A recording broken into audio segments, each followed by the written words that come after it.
Good afternoon, ladies and gentlemen. Welcome back to the Lumiere Theatre for the 64th Cannes Lions International Festival of Creativity. And this year's Cannes Lions had the honour of awarding the 2017 Creative Marketer of the Year to Burger King. And now we have the pleasure of hearing from Burger King on, as they put it, how to suck less as a client. Here to showcase some of their flame-grilling secrets, we'll welcome to the stage in a moment Burger King's Chief Marketing Officer, Axel Schwan, and the Head of Brand Marketing, Fernando Machado. But first, to introduce them, their boss in person.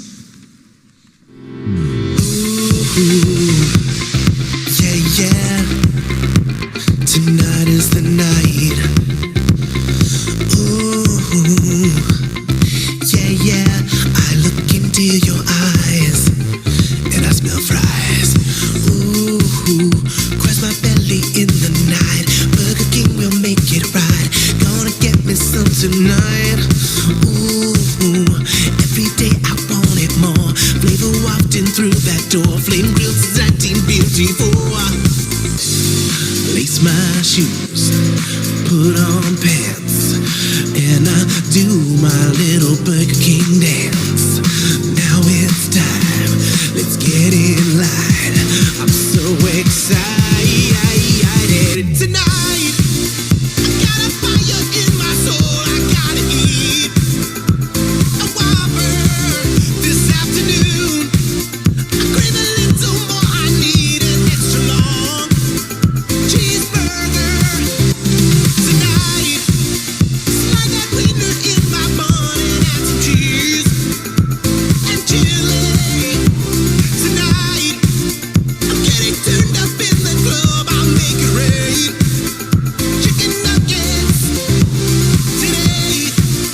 I want some meat that's from the sea. Give me a big fish sandwich tonight. I want a Whopper in my mouth. I wanna have it my way. Ooh, yeah. I got bling like the king. Ooh, yeah.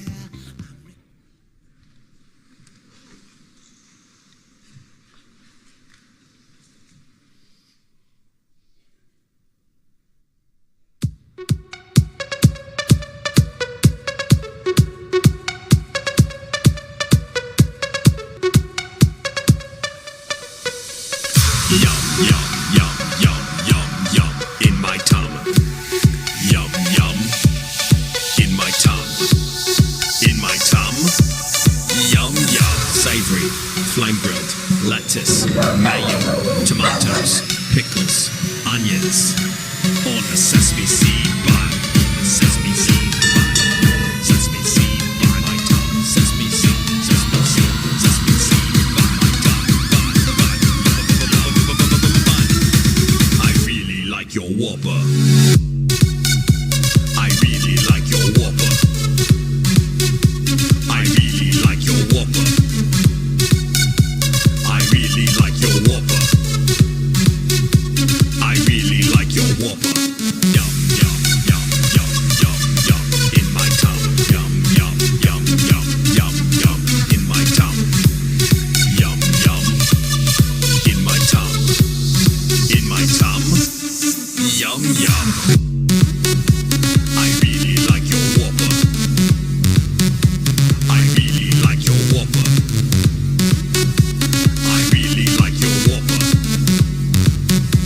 I really like your Whopper.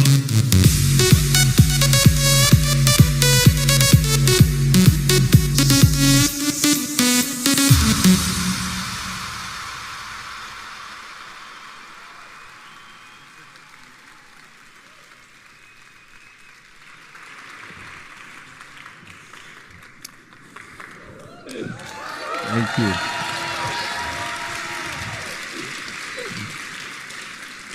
Hello, and good afternoon. Wow, it's just fantastic to be here with all of you. It's a huge honor for us as a brand. And my name is Axel Schwan. I'm Chief Marketing Officer for Burger King. Hi, peoples. My name is Fernando Machado. I'm the Head of Brand Marketing for Burger King. I cannot express to you how excited we are to be here today. Cannot fucking believe we made it. So it's just a pleasure to be here sharing some of our stuff with you.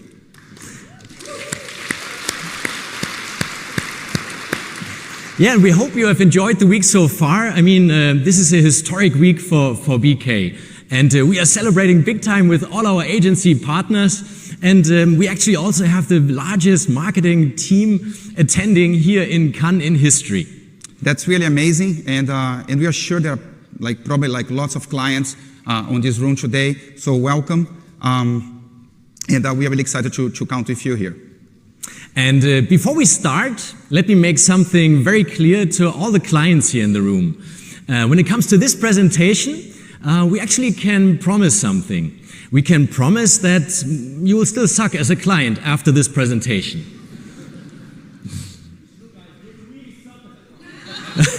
Thanks, Anselmo. Okay, so he's stealing my thunder, you know, so now I should say well, reality is we both really suck as a client. You can talk to our agencies, get them in a break while they're not drunk at the Carlton. Anselmo, if you're around, he preempted my joke, but that's so good. So, yes, actually all clients kind of suck. So what we offer to you today is how to suck less as a client. And well, the emphasis is really on the word less, that's it. And we'll do so by sharing a little bit of our journey, the things that we have learned over the years, what we have learned from our successes, but also from our failures. By doing so, we hope to give you a little bit of some tools to develop even better work as a client. Okay, so the first step in your journey to suck less as a client is to develop a deep understanding of your own brand. And we can assure you that we can make that really complicated. You know, we are clients, you know, we like to complicate stuff. So we are good at complicating things. But instead, just for a change, we'll try to make it really, really simple for you. So when it comes to BK, we always ask ourselves, what makes our brand different? And what are our values and personality? And basically, that's it. Well, usually what makes you different as a brand comes from your history and emanates from your products and services. So whatever you offer, this is the foundation. And in our case, it all started in 1954. It was really a warm summer day in Miami, the city where the brand was founded. And the day was made hotter by the fire of the brand new Insta burger broiler that was set up by Dave and Jim, two budding entrepreneurs on a mission. And that mission was to redesign the perfect broiler with their very own hands. One that would infuse flame-grilled goodness into every single burger. And that's how Burger King was born. So what makes us different? That's kind of easy to answer.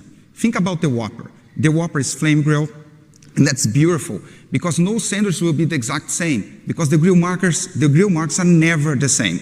We freshly cut the produce that we use in our restaurants. Each Whopper is perfectly imperfect and unique, and that makes us different. And not only that, we also have the crown as one of our key assets for the Burger King brand. And we put the crown on everybody's head. We are a democratic brand. We don't judge. We are not critical. We don't refer to people that actually come to our restaurants as consumers. I personally really hate the word consumers. It doesn't make a lot of sense, especially not in our industry. So this is actually why it's a forbidden word at BK. They are guests. Everybody at Burger King that comes into our restaurants is a king. And finally, we allow people to have it their way. And that's beautiful. Why? Because it's the ultimate respect for the individual. It's the ultimate respect for the guest. Let me see if I can get the shot right this time. So, in summary, this brand is about great tasting, perfectly imperfect food, putting the crown on everyone's head, and allowing people to have their way, which represents the respect for individuality. So that's about the what makes us different than others. But there's also the how. And the how comes from your values and your personality. Over time, we have learned that we are actually, as a brand, at our best when we are real, fun, and a little bit edgy. You see? Client mistake. We are not a little bit edgy. That is like being half pregnant. There's not really such a thing. So when we are at our best, we are edgy. period. And every time we became a little bit plain vanilla, a little bit generic, a little bit contrived, kind of like a Me Too, glossy, we failed. We failed to land our brand message, we failed to control, and we failed to deliver business results. In short, you need to be clear about your brand, and the brand needs to be distinct, non-generic, maybe even breaking some category norms here and there. That's the starting point for developing great creative that helps building the brand and the business.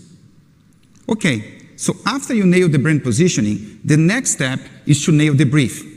That's basically like the second step in the journey. There are usually 3 ingredients to write a good brief. First, you need to know really well your target audience. Second, you need to uncover like a powerful insight.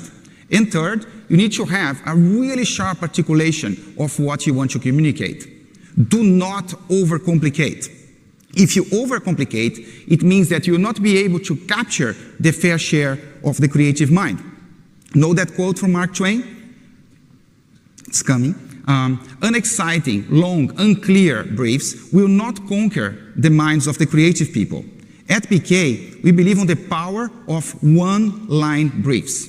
We want our briefs to be a curse to the creative teams.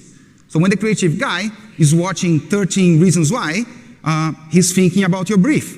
Yeah? So when the creative guy is staring at his Lion collection, he'll be thinking about your brief. Our best briefs are really hard to forget because they are sharp and insightful. So let's see some examples. We just explained that this brand is about great tasting, perfectly imperfect products, welcoming everyone, and respect for individuality. So back in 2014, we briefed David the agency to bring to life the fact that we welcome everyone.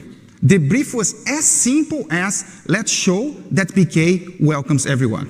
That was it. And that was the origin of Proud Whopper.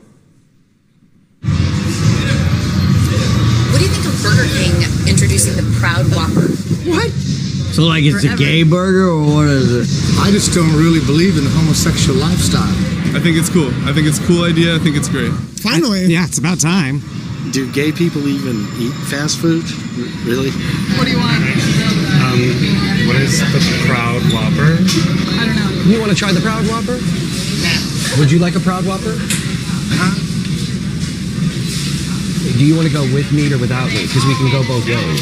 Meat's my preference. Meat's your preference. It is. Are they different? Wait, what is the difference? I don't know. It really does taste different. You don't taste it? I still taste the Whopper. I think it's the meat. The meat tastes like more like sweeter. I don't know.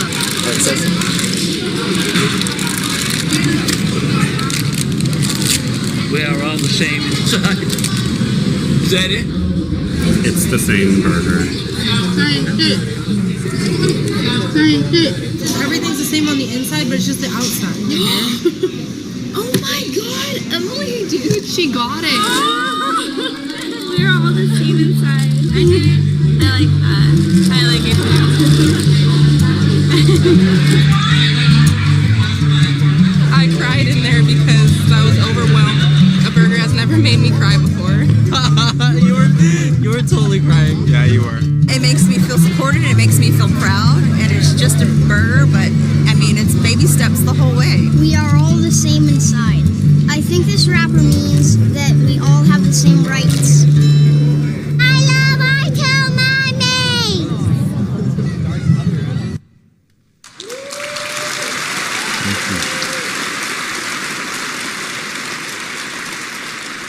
So that's really powerful stuff. You know, imagine this is a big brand. To make a statement like that, it's like really, really powerful. And all coming from a really simple brief. BK welcomes everyone. Like we had a full page slide explaining what was the insight, what was the main point, what were the practical considerations. That was all there. But like the way we briefed was to really pushing hard the one line, which was around the fact that we welcome everyone. We also have some briefs that we give to our agencies around our key functional differentiating factors of the brand. So like when we go to our agencies and ask them to bring to life the fact that we flame grill our burgers. And really, like, even with a simple brief like that, we're able to do some really cool stuff. This is an example from Buzzman, which is our agency here in France.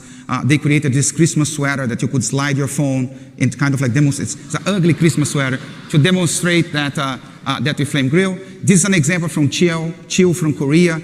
We do the whole takeover of a subway station, and we call that the subway grill. So even in an environment like a subway that's like super cluttered, we are able to break through and land functional message. By the way, this is not new.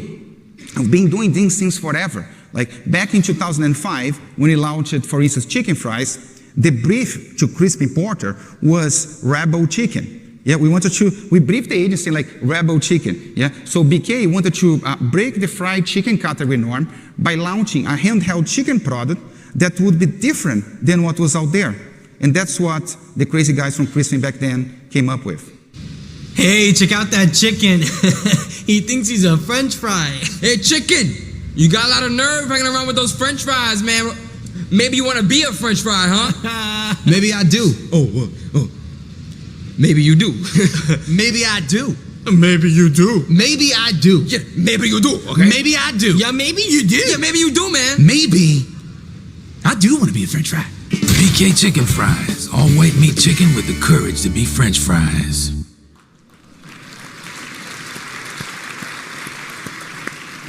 So in summary, those are simple and insightful briefs that basically demonstrate good understanding of the people you want to touch with the campaign you are trying to develop. So on this section, on the briefing section, force yourself to create one-line briefs with articulation that will stick with the creative teams. So let's go to the third chapter of this presentation. Let the idea grow. We all probably know that when a baby lion is born, it's actually really easy to kill it. So you have to nurture the baby lion. You have to take really good care of the baby lion. And then it will become a little bit more difficult to attack it. So it's actually the same with ideas. Any idea with true voltage, will raise eyebrows and questions. How many times have you heard someone saying, well, what if it doesn't work? Or even the classic, how do you know that it will work? And then, if the person doesn't get a reassuring answer and happens to be your boss or the boss of your boss, well, then you might have another dead baby lion. Well, we'll not show the pictures here, by the way, because it's a little bit too literal. At BK, we like to challenge that. In fact, many times we think just the opposite of that. If we don't know if an idea will work, that basically means that it has never been done before. And if it has never been done before, we already love it. So, we know that ideas will grow. But for that to happen, you need to trust uncertainty. This is pretty much the story behind Mac Whopper. When Josh, Tom, and Jono from Y&R New Zealand presented this idea to us in the first place, we surely had many, many questions. Will McDonald's actually ever say yes? What if they outspend us with a much bigger budget on an even bigger idea around peace? Or our franchisees. I mean, they're a really proud group of people that love the brand. What will they think about the idea to potentially partner with our biggest rival in history? And most importantly, what if we get our asses sued? So the list of questions was surely very, very long, as you can imagine, and you can surely decrease uncertainty a little bit by doing some research. But many creative people hate research. And what we don't see as an issue. We actually really like to do research. Honestly, we don't understand why people struggle so much with doing research. If you have the opportunity to test something, we believe you should do it. It can save you money, it can uncover a blind spot, and it can provide reassurance to stakeholders. We are all up for doing research. At BK, we believe in the principle study, plan, execute. And research is a critical part of studying. With that said, what we don't believe in is simply doing everything the research institutes tell us to do. That would be a little bit dumb. If that's what your marketing team is doing, then maybe you are better off by firing your whole marketing team and bringing Walbert Brown to run marketing for you. Good clients, in our experience, use research to inform their views and to take responsibility to make their own decisions. Going back to the Mac Whopper example, under the leadership of Hope Diaz, our research guru at BK globally, we did research that showed us that people would definitely embrace the idea. And we used these results to actually help us convince the skepticals in the organization. Finally, you should let the idea grow through production. We love, probably like many of you here in the room, we love the quote from Haggerty around the fact that advertising is 80% the idea, but also 80% execution. That is so true. Imagine if the assets of Mac Whopper would have been sloppy. Would people have shared as much as they did? We doubt that. So we took the time to craft this campaign. A lot of the design came from Turner Duckworth. Assembly and resin helped us with the films and the website. So Y&R New Zealand put a lot of love into details to create this one. An idea that was great from the beginning became awesome. By the way, to the point of trusting uncertainty, McDonald's ended up saying no. Other brands raised their hands to partner. We ended up creating a massive mashup burger among 5 different burger brands, and we did not get our asses sued. Well, would you sue someone that is actually offering you peace? Probably not such a good idea. So, in summary, remember to let the idea grow by trusting uncertainty. Do research and make your own decisions. Plus, invest proper time and money on crafting. I love this next one. And by the way, you're almost there, guys. So the 4th point in our journey revolves around risk. Every now and then, and that happens pretty frequently actually, we have people coming to us and saying, dude, you guys are fucking crazy. Yeah? How did you approve that? Or they say, aren't you afraid sometimes? Well, people who say that, I must tell you, clearly don't know us. We are not afraid sometimes. I swear to you. We are afraid all the fucking time. Yeah? No, I'm not kidding, yeah? We are always afraid. If you're not afraid, it probably means that the work does not have enough voltage. Our best ideas create a lot of work. We have to discuss with the legal department. We have to discuss with our franchisees. We do research. We evaluate the risk with our PR team. We have a scenario planning session. We do like a war games, brainstorms. We are always fucking afraid. Excuse my French. We are not fearless at all. Yeah? On the contrary, as a client, if you're interested in doing good work, the important thing is not to be fearless. The important thing is to be brave. I mean, the important thing is that you do the thing even when you are afraid. And that's what we do. What can be the worst thing?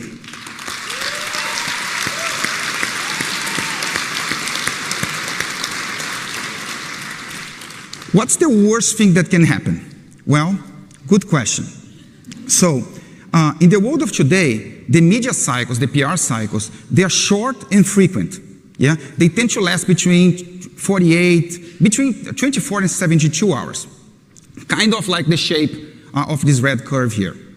Now, if you zoom out, if you step back out of that one day there, and you start to look at like a week or a month, for instance, here's like April, yeah? So it's a real case, by the way. April started, people were talking about a certain president, basically like everywhere, right? And then the week started to go through, and then people started to talk about a brand, yeah? And you probably know what that was, right? I mean, this brand was trying to make peace with the world, and it didn't go so well, so people were talking about that. Then they spoke about that for a little, and then they go and talk about that other guy again. No, they went back to talk about the president. And then just after that, someone got dragged out of a plane, and then everyone started to talk about that other thing, yeah? And then when people thought it would be like a nightmare, the world would end, well, they went back to talk about that guy. He seems to be really popular, by the way. So I think you get it, right? By the way, this is a real case, yeah? As you can see on this very detailed analysis that we created here. So, our Google Home of the Whopper, the campaign that we did, it was actually like an exception because in reality, it came after, and it created two moments of like talkability, and I will talk about that in a second. Yeah, but even with that, the next day, you know what happened. Yeah, so that's the thing. You know, that's the thing that we're trying to explain here. The worst that can happen is really not necessarily much. Yeah, if you get really wrong, if you completely fucked up with your campaign, the nightmare will probably last for 24 hours. People do move on. The brand manager sometimes, he or she is thinking that it was created like a long-lasting damage for the reputation of the brand, but reality is people move on to the next big thing.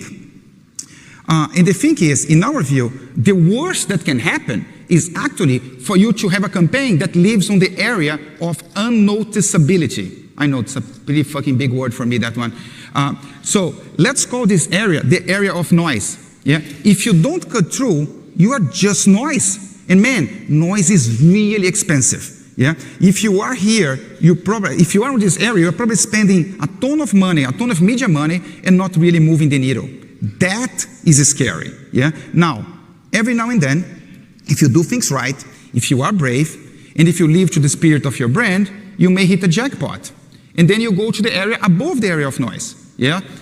For BK, every time we cross the 2 billion impressions, and that may vary per brand, but for us it's 2 billion, we know we will become a meme. And that's the game we are playing. Yeah? When you become a meme is when you are creating waves of pop culture.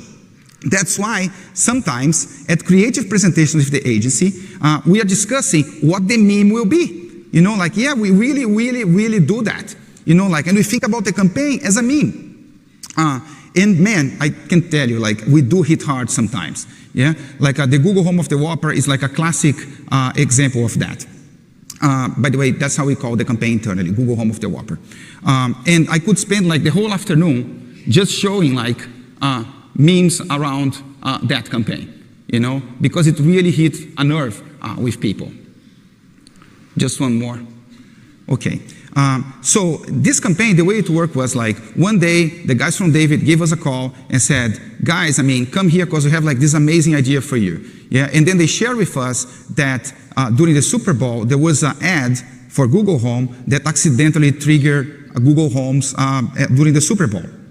So they said, what if we create a 15-second spot which would activate Google Home devices and have them read the Whopper description on Wikipedia?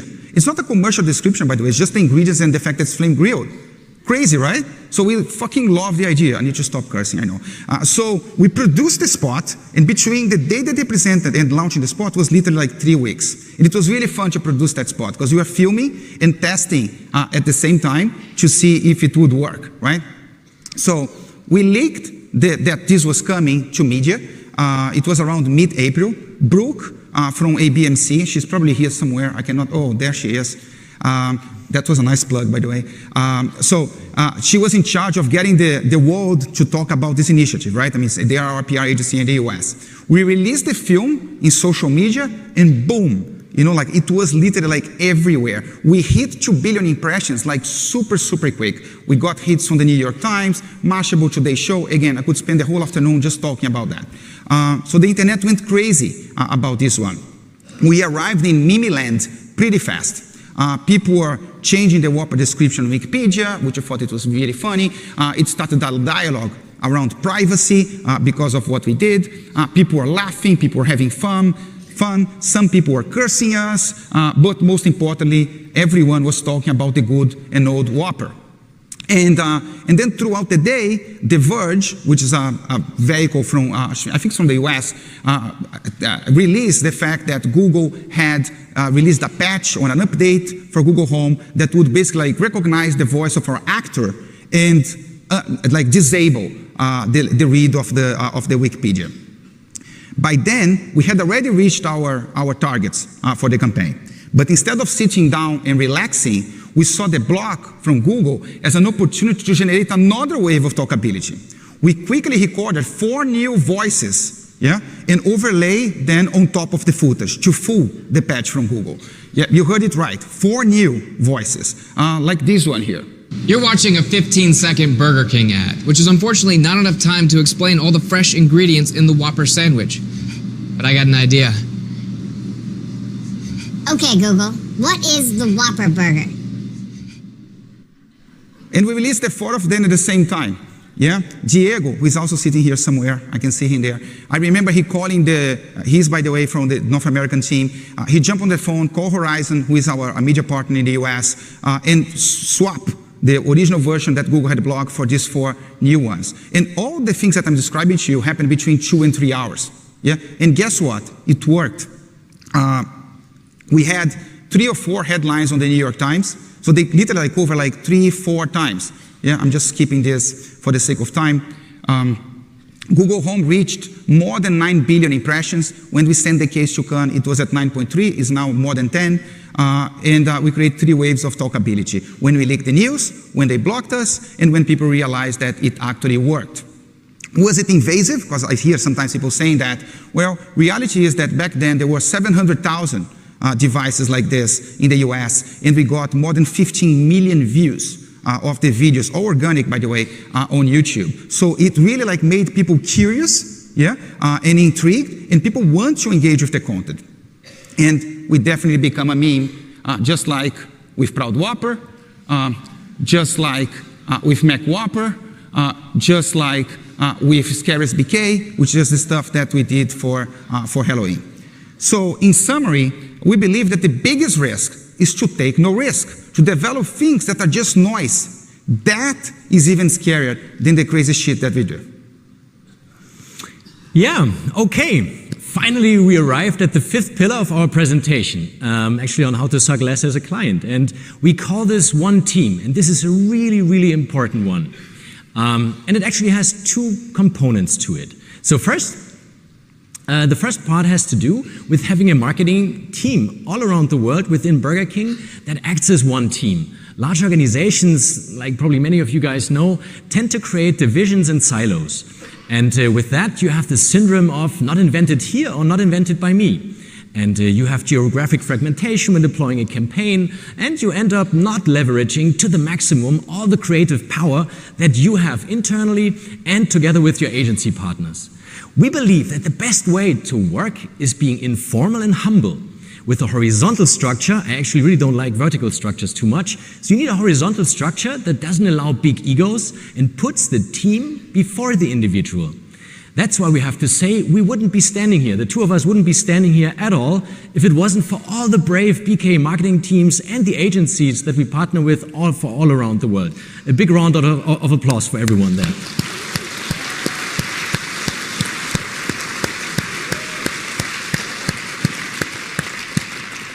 And yeah, then it's easy for the 2 of us, right? From Burger King Global, we can clearly see that great ideas come from all kinds of different countries. And we love to make those ideas travel. We actually like to say internally we are a travel agency. And so we really like to make ideas travel. Also, our regional local guys, they really don't care. They really don't care. And if you look at Burger Clan, right, that came from Spain. Xmas sweater, that came from France. And Subway Grill, Fernando was talking about it, came from Korea. Mac Whopper came from New Zealand. Google Home of the Whopper came from David, the agency from Miami, and so on and so forth. So let's go to the other part of one team.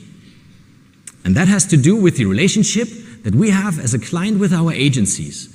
And if you are to take one thing, and only one thing, out of this whole presentation, then we would like to ask you to take this part. Do you really seriously want to suck less as a client? Then don't be a client. Be a partner. Treat your agency as a partner. They are an extension of your own team. The client-supplier relationship is actually very transactional and temporary. So that's, if you want to get to really good creative, that is winning with in our case, our guests, then you have to build campaigns that really drive sales and brand value with your partners together. You need a deep, strong relationship with your agency partners. And it is also important that you align the expectations when it comes to the creative work. In our view, expectations come actually from ambition.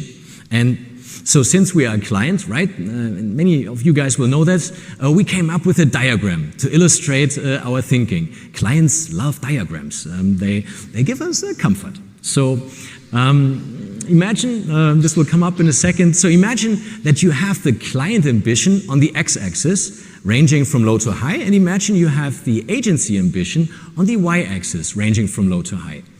If you're on this quadrant here, where the client has high expectations and the agency has low expectations, you will probably be better off by finding a different agency. And you can actually call any of our agency partners, as long as you don't work for McDonald's. And yeah, if you mention this talk, you probably get a discount on your first campaign. Just mention the code 985763. So if you're on this quadrant here, where the agency has high expectations, but the client has low expectations, when it comes to creative, then as an agency, you have a big chance. You can educate the client.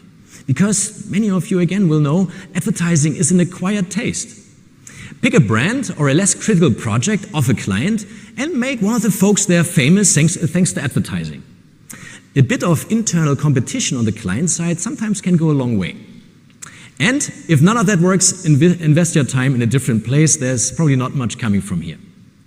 Now, if you are on this quadrant here, the high, know that this quadrant really has tension and has a continuous sense of dissatisfaction, actually. And that's why you need a partnership. The relationship will wear out pretty quickly if you are not partners. You will need to defend each other, so that you can defend together the ideas. Finally, this last quadrant here is actually a very curious one. If you're on the low, then you probably live in a really happy environment. Everybody is happy, leaving at 5. No fights, as people tend to agree a lot, and decisions are easily made by consensus. Well, now that we think about it, maybe we all should be in this quadrant. Maybe not. So the bottom line basically is that you work well as a team in your company. You really have to work well as a team in your company. And if you work well as a partner with your agencies, chances are actually high that you will do good creative work. Else, you risk not being consistent or not having the global impact that you could have. So, we're actually coming to an end here. Let's do a quick recap. We covered 5 points today, the 5 simple points that will help you to suck less as a client. First, know your brand. You need to be passionate about your brand and truly understand what it stands for, what differentiates the brand, and how to bring it to life, the values and the personality of the brand. 2, create a great brief. Target, insight, and main point are really important.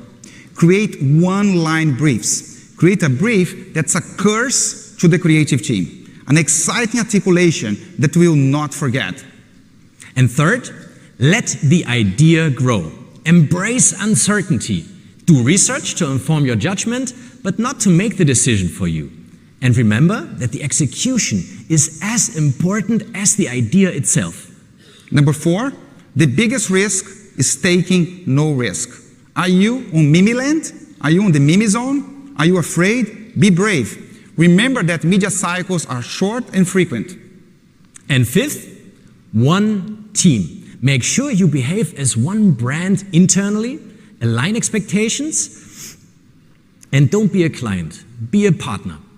And you need to be all in on these things. You cannot pick and choose among them. You cannot be halfway in. You need to be all in. Else, you most likely drift and do average work. We know that these principles may sound really, really simple, but they're much easier said than done. Yeah. And anyway, we hope you guys enjoyed the presentation a little bit. We certainly, the two of us, we enjoyed really a lot being here. And to be brutally honest, it's the first time also for us to be on such a big stage. It's a pretty humbling and nerve-wracking experience to present in front of the top of our industry. And remember that when you do everything that we just said, all the 5 points, all really, really well, chances are you will still suck as a client. Just perhaps a little bit less. Guaranteed. Thank you.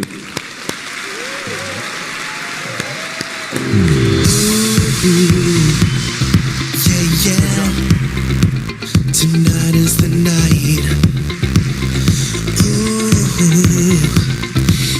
Yeah. I look into your eyes and I smell fries. Ooh.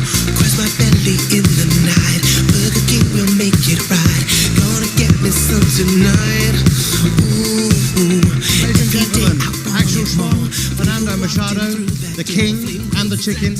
And many congratulations to Burger King, the 2017 Cannes Lions Creative Marketer of the Year. Big round of applause, please, for Burger King. Thank you very much. Do my little Burger King dance. Now it's time. Let's get it live. Right, the Creative Inspiration Programme continues, ladies and gentlemen, at 3:15. That's next door in the Debussy Theatre. The next seminar is from Sapient Razorfish on creativity in the experience age. See you there.